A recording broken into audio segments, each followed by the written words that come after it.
Greetings.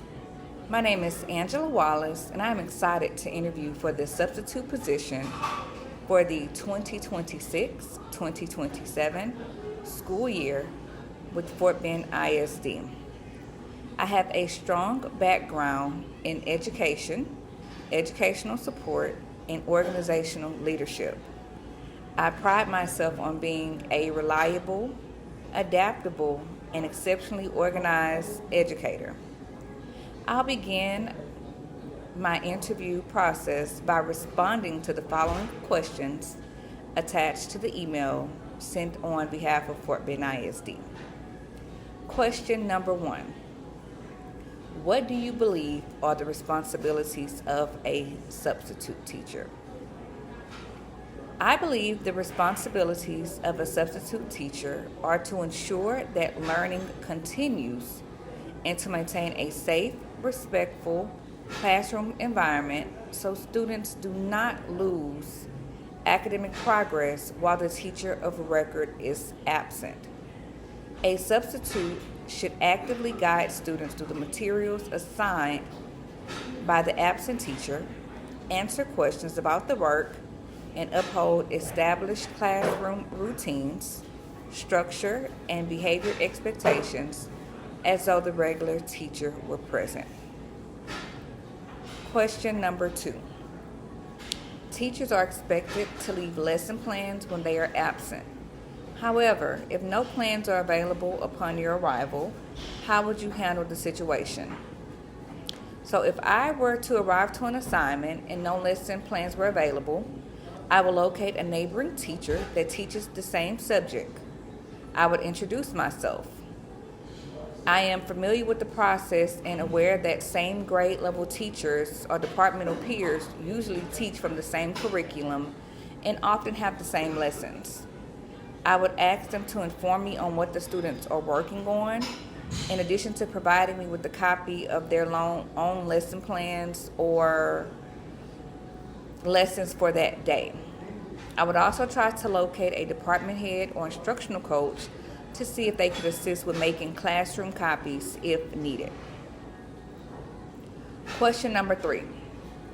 How would you ensure students remain engaged, stay on task, and achieve learning objectives? Additionally, how would you adapt your instructional approach to meet the needs of different grade levels and varying students' abilities?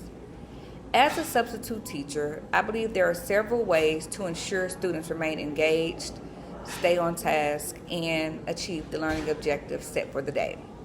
First, I would arrive early to review the lesson plans, greet students at the door, and set a welcoming tone. I would get students to begin on their assignment the moment the bell rings to prevent any downtime. I would also move around the classroom constantly checking on students' progress, offering redirections when needed, and praising students who are on task. I will clearly communicate the expectations for what must be submitted by the end of that class period and use positive reinforcement such as highlighting students that are working exceptionally well. Depending on the grade level that I'm subbing for that day, I would adapt my instructional approach to meet the needs of that specific grade level and varying students' abilities by understanding the structural scaffolding each grade level requires. Also, as a substitute teacher, I will be ready to support diverse learners, including students with IEPs, 504 plans, and English language learners, depending on if the teacher left notations or if there are records accessible for those students. Question number 4. You have given students their assignments and reviewed classroom behavior expectations. However, several students continue disrupting the class by talking and using their phones. As the disruptions continue, another student becomes upset and begins throwing books and yelling profanities at both you and the class. How would you respond to ensure the safety of the students and yourself while regaining control of the classroom? As a substitute teacher, I will respond to the following classroom behaviors to ensure the safety of both the students and myself by de-escalating the situation and avoid arguing and going back and forth with the student. I would avoid yelling or trying to match the student's tone or volume. I would do my best to speak in a calm, low, and measured tone. I would give the student space and not move toward the student or try to physically touch them or restrain them. I would also clear the classroom or the immediate area around the student to prevent any injuries from the books being thrown. If the situation continues to escalate, I would instruct the class to exit the room and then call for assistance. I would, for instance, say, class, could you please stand up quietly and move into the hallway immediately? I would then contact an administrator as well and or designate a reliable student to go and contact a administrator for the safety disruption. Once the rest of the class is safe, either in the hallway or at a safe distance, I would focus on the escalated student by acknowledging their emotions, not their behavior. I will use phrases or terms such as, I can see that you're frustrated right now and I want to hear what's wrong, but I need you to stop throwing things so we can talk. Once administration arrives and removes the escalated student from the classroom, I would pivot back to the rest of the class, bring them back inside the classroom, and acknowledge the situation briefly, assuring them that they are safe.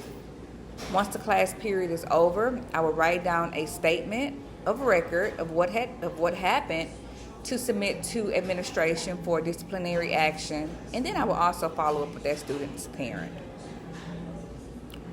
Question number 5. If I were to arrive on campus and asked to work in a different assignment than the one I originally accepted, how would I handle the situation? To begin with, I know that things happen. I know that situation changes. So I would accept the change professionally and collaborate with the campus personnel. I would simply respond to the change by saying, no problem, I'm happy to help wherever I'm needed most today.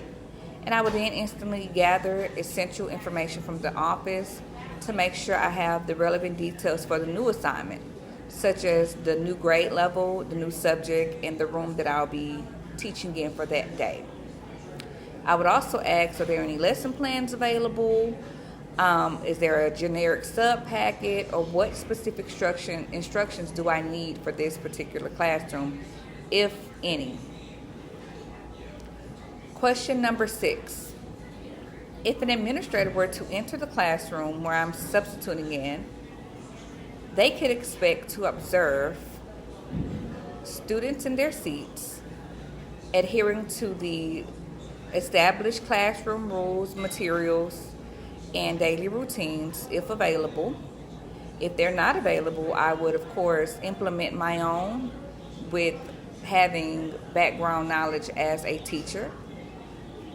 The lesson objective or the regular teacher's instructions will be visible so that any administrator walking into the room will know exactly what students are working on. An administrator can also expect to see me moving around the classroom, monitoring the students' progress, and proactively managing students' behavior with a calm presence. Administrators can also expect to see students actively working on the assigned independent practice and work, and the administrator can also expect to see me actively supporting students who may need help, answering questions, ensuring accommodations and modifications are being implemented, especially to those students who are eligible for services.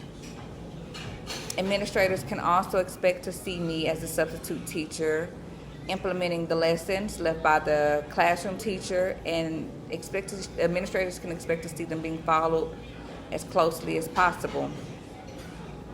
Administrators can expect to see me monitoring students, making sure the materials are organized and distributed efficiently. In addition to having attendance taken, students going to lunch as needed, permission for the hall passes being distributed as needed, and safety protocols such as emergencies, emergency exits, response to fire drills, making sure that everything is observed as if the gen ed teacher is not absent.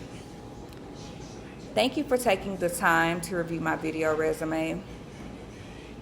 I hope I have responded to all the questions in a nice and orderly fashion, and I look forward to hearing from you soon. Thank you.